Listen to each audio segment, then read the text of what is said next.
जनक जी महाराज देखे तो जनक जी को आवेश आ गया। खड़े भय जनक जी बोले, दीप दीप से आए राजा महाराजा, मैंने आप में से किसी को यहां बुलाया नहीं है। आप समस्त राजा मेरे प्रण को सुन सुनकर यहां पर आए हैं। कौन नहीं आया है? देवता आए हैं, दैत्य आए हैं, मनुष्य आए हैं, मुनि आए हैं, पाताल से नाग तक आए हैं। क्या बोल रहे थे? अभी तोड़ूंगा। अरे तोड़ना तो दूर, आप में से किसी ने धनुष को तिल मात्र खिसकाया भी नहीं है। आज मेरी बेटी सुंदर है, ये कीर्ति वर्ण करने योग्य है, परंतु मुझे लगता है ब्रह्मा जी ने धरती पर ऐसा किसी को बनाकर भेजा ही नहीं है जो इस कीर्ति का वर्ण कर सके जीवन में। ध्यान से सुनिएगा, जितने राजा बैठे हैं, आज के बाद कोई भी इस बात का माख नहीं करेगा कि मैं वीर हूं।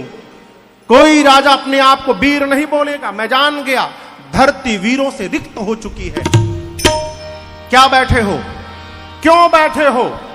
तजहु वास निज निज गृह जाहु, लिखा न विधि वैदेही विवाहु।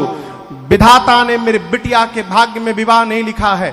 मैं जनक आज यदि प्रण छोड़ता हूं तो कीर्ति कलंकित होती है। प्रण पे टिका रहता हूं, मेरी बेटी कुंवारी रह जाती है। मैं जानता धरती पर एक भी वीर नहीं बचा है। मैं सत्य कहता हूं, ऐसी प्रतिज्ञा करके संसार में अपना उपहास कदापि नहीं होने देता।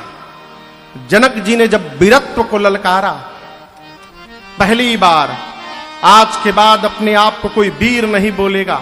ऐ लक्ष्मण जी सुने तिलमिला उठे, आवेश चढ़ गया हो, लेकिन फिर सोचे कि बड़े भैया बैठे हैं, गुरु जी बैठे हैं, इन लोगों के सामने मेरा बोलना उचित नहीं होगा। पूरा आवेश पीकर बैठ गए। परंतु दूसरी बार जब जनक जी ने कहा, जाओ जनते बिनु भट भूमि पाई, तो पन कर होते न हसाई। जानता धरती पर एक भी वीर नहीं है, ऐसी प्रतिज्ञा करके अपनी हसाई नहीं होने देता। लक्ष्मण जी दूसरी बार ललकार सुने। गोस्वामी जी कहते हैं, माखई लखन छुट्टी भाई भाव है, ये भाव है टेढ़ी हो गई। रजपट फरकत होठ फड़फड़ाने लगे। खड़े भय रघुनाथ जी के चरणों में दंडवत करके बोले, भैया क्षमा करिएगा। रघुवंश का एक छोटा सा बालक जिस सभा में बैठा हो, किसी की क्षमता नहीं कि बोल दे धरती पर कोई वीर नहीं। आपके रहते कही जनक जस अनुचित वाणी, कहे जनक जस अनुचित वाणी। विद्यमान रघुकुल मनि जाने, विद्यमान रघुकुल मन जाने। सुनहु भानुकुल पंकज भानु, सुनहु भानुकुल पंकज भानु। कहु स्वभाव न कछु अभिमानो, कहु स्वभाव न कछु अभिमानो। जो तुम्हारी अनुशासन पावो, जो तुम। आप एक बात कहिए, मैं कंदु कयो ब्रह्मांड उठाऊं, कंदु कयो ब्रह्मांड उठाऊं। काचे घट जिमिडारो खोरी, काचे घट जिमिडारो खोरी। सकौ मेरु मूलक जिम तोरे, सकौ मेरु मूलक जिम तोरे। सौ प्रताप महिमा भगवाना, सौ प्रताप महिमा भगवाना। हो बापुरो पिनाक पुराना, हो बापुरो पिनाक पुराना। नाथ जानियस आयस हो, नाथ जानियस आयस हो। कौतुक करो बिलोकिय सो, कौतुक करो बिलोकिय सो। कमल नाल जिम चाप चढ़ावो, कमल नाल जिम चाप चढ़ावो। भोजन सत प्रमाण ले धाओ, भोजन सत प्रमाण ले धाओ। भोजन सत प्रमाण ले धाओ। भोजन सत प्रमाण धाओ। तोराओ छत्रक दंड जिमी, तो प्रताप जो न करो प्रभु पद शपथ, कर न धरो धनु भार। ऐ लक्ष्मण जी गरजे कहे, प्रभु आपके रहते। जनक ने कहा, धरती पर कोई वीर नहीं है।